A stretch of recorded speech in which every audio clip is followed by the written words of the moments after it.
అంటే ఆశ్రమాలు లేదా మఠాలలో అభ్యసించేవాళ్ళు. ఎందుకంటే ఈ విషయాన్ని నేను చెప్తూ ఉన్నాను. ఈరోజు స్టూడెంట్స్లో వాల్యూస్ అనేవి లెస్. మనం ఏం చేస్తున్నాం అనేది ఒక గోల్ అనేది ఈరోజు లేదు. ఒక కమిట్మెంట్ అనేది, అంటే కమిట్మెంట్ అంటే ఇంకోలా కాదు, subject commitment and goal commitment అనేది ఈరోజు ఎవరికి కూడాను ఉండటం అనేది ఏదో ఎంజాయ్ చేయడానికి రావడం మాత్రమే అనేటువంటి కోణంలో ఉన్నారు అంతమంది కూడా. ఇక్కడే కాదు, ఏ కోర్సులో చూసినా. ఎందుకంటే ఎడ్యుకేషన్ సిస్టమ్ ఈరోజు డైల్యూట్ చేయడం అనేది జరుగుతుంది. దాని ప్రతిఫలం అనేది ఈరోజు ఎక్కడ ప్రాబ్లం ఉందనంటే టీచర్ మిమ్మల్ని కంట్రోల్ చేయలేనటువంటి స్థితికి ఈరోజు వచ్చేసింది పూర్తిగా. ఎందుకంటే ఒకప్పుడు బెత్తం చేస్తే స్టూడెంట్ భయపడేవాడు. ఈరోజు బెత్తం పట్టుకుంటే టీచర్కి శిక్ష. దాని యొక్క ప్రతిఫలం ఈరోజు ఏంటంటే ఎవరికి కూడా వాల్యూ లేదు. ఒక గురువు అలా వెళ్తుంటే రోడ్డు పైన కానీ, లేదంటే క్లాస్ నుంచి బయటకు వస్తుంటే కానీ, లేదంటే క్లాస్లో ఉన్నప్పటికీ కూడా చూసుకునేటట్లయితే ఆ గురువు ఎవడో మాకు తెలియదు అన్నట్లుగా వస్తారు, పోతారు. దట్ ఈస్ మీరు ప్రమోట్ చేసుకుంటున్నారు. మీకంటే ఉన్నతమైనటువంటి వ్యక్తి, ఉన్నతమైనటువంటి నాలెడ్జ్ కలిగేటటువంటి వ్యక్తి అహర్నిశలు మీకు పాఠం చెప్పాలని అంటే teacher is the daily learner. ఒక పాఠాన్ని మనం చెప్పాలని అనుకునేటప్పుడు ఏ సబ్జెక్ట్ అయినప్పటికీ కూడాను ఒక్కసారి దాన్ని మనం రిపిటేషన్ చేసి మీకు చెప్పాల్సిన అవసరం అనేది ఉంటుంది. అటువంటి కష్టపడి క్లాస్ రూమ్ వచ్చి పాఠం చెప్పడానికి ప్రయత్నం చేస్తున్నటువంటి గురువుకి ఈరోజు ఇస్తున్నటువంటి వాల్యూ ఏంటంటే రెస్పెక్ట్ లేకపోవడం అనేది. అంటే ఎందుకంటే నాకు ఇవన్నీ చెప్పడం, యాజ్ ఏ సోషియాలజీ స్టూడెంట్గా we are living in the society, we are responsible person to promote the values and to promote the culture, to promote the technology and ultimately to change the society. That is in our hand. మన చేతిలో ఉంది. ఈరోజు Microsoft CEO అవ్వచ్చు, లేదంటే ఇంకొక అధినేత అవ్వచ్చు, ఇంకొక అధినేత అవ్వచ్చు, రాష్ట్రపతి అవ్వచ్చు, లేదంటే ప్రధానమంత్రి అవ్వచ్చు. ఉన్నతమైనటువంటి వ్యక్తులు ఎక్కడి నుంచి వచ్చారంటే ఫస్ట్ ఆల్ చదివింది primary school. A teacher as the nation builder. First of all you minded that one. A course, ఏ వ్యక్తినైనా సరే విద్యార్థి టీచర్ దగ్గరకు వచ్చేటప్పుడు ఒక కర్ర యొక్క స్వభావం ఎవరికి తెలుస్తుంది అంటే కార్పెంటర్కి తెలుస్తుంది. ఆ కర్ర పనికి వస్తుందా లేదా, ఆ పర్టికులర్ ఏదైనా చెక్కాలని అంటే మట్టి కుండం తయారు చేసేటువంటి మట్టి యొక్క స్వభావం ఎవరికి తెలుస్తుంది అంటే ఎవరో తెలుస్తుంది, కుమ్మరివాడికి తెలుస్తుంది. రాయి యొక్క స్వభావం ఆ శిల్పి చెక్కేటటువంటి ఆ శిల్పికి తెలుస్తుంది. అలాగే ఇక్కడ మన దగ్గరికి ఉపాధ్యాయుడి దగ్గరికి వచ్చేటటువంటి విద్యార్థి యొక్క స్వభావం ఏంటనేది టీచర్కి తెలుస్తుంది. ఆ టీచర్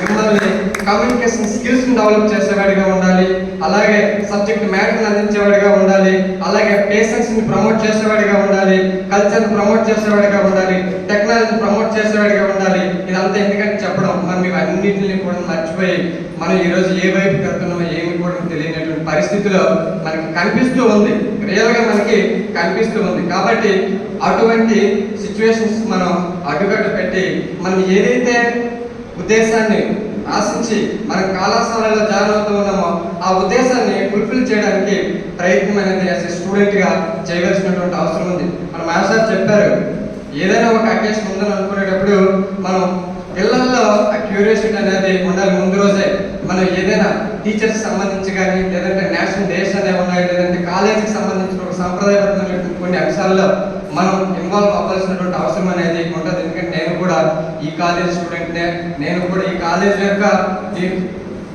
అందులో చదివి నేను డాక్టరేట్ కంప్లీట్ చేశాను. ఈరోజు ఒక రీసెర్చ్ గైడ్గా ఉన్నాను. అలాగే ఈ కాలేజీలో ఒక గురువుగా ఉండేటటువంటి అవకాశం కూడా నాకు దక్కినందుకు నేను మీకు అందరికీ కూడాను ఒక హ్యాపీగా ఫీల్ అయ్యేటటువంటి విషయాన్ని కూడా షేర్ చేసుకోవడం అనేది జరుగుతుంది. ఎప్పుడైనా సరే మనం హార్డ్ వర్క్ చేసాము అంటే ఆ హార్డ్ వర్క్ అనేది మనల్ని ఒక స్థాయిలో ఉంచడానికి అది తోడ్పాటు అవుతూ ఉంటుంది.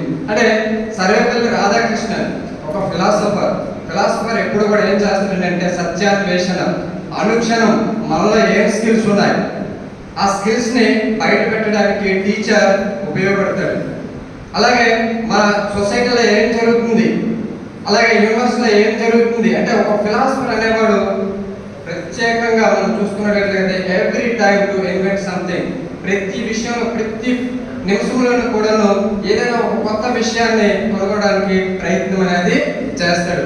అటువంటి సర్వేపల్లి రాధాకృష్ణ గారి జన్మదినాన్ని పురస్కరించుకుని ఈరోజు మనం టీచర్స్ డేని నిర్వహించుకుంటూ అతని యొక్క ఏవైతే అభిప్రాయాలు ఉన్నాయో నేషనల్ బిల్డింగ్ అవ్వాలని అనుకునేటప్పుడు అతన్ని ఒక ప్రెసిడెంట్ గా చేసి వైస్ ప్రెసిడెంట్ గా చేసి కళాశాలలో బోధిస్తూ అలాగే వైస్ ఛాన్సలర్ గా ఉంటూ అతని యొక్క ఉద్దేశాలు ఏవైతే ఉన్నాయో అవి సమాజానికి ఉపయోగపడేలా, అవి దిశానిర్దేశానికి ఉపయోగపడేలా ఉన్నాయి కాబట్టి అతను అన్ని రోల్స్ ప్లే చేసి సామాజిక మార్పుని ఆకాంక్షించి అతను ఒక యువతరాన్ని ముందుకు నడిపించేటటువంటి బాధ్యతను కలిగి ఉన్నారు. కాబట్టి అటువంటి మహనీయుని యొక్క జన్మదినాన్ని పురస్కరించుకుని ఈరోజు మనం ఉపాధ్యాయ దినోత్సవాన్ని నిర్వహించుకోవడం జరుగుతుంది. కాబట్టి మన స్టూడెంట్స్ అందరూ కూడా మన యొక్క వాల్యూ ఏంటనేది, మన డిసిప్లిన్ మనం ఏ విధంగా ఉండాలనేది గురువులు మనం అందరం చెప్తూ ఉంటారు. సమ్ టైమ్స్ కొన్ని చెప్పలేకపోవచ్చు, అకాడమిక్ ఆస్పెక్ట్స్ అవ్వచ్చు, ఇంకేదైనా అవ్వచ్చు, కానీ మనకి అదే ఒక చదువుగా తీసుకుని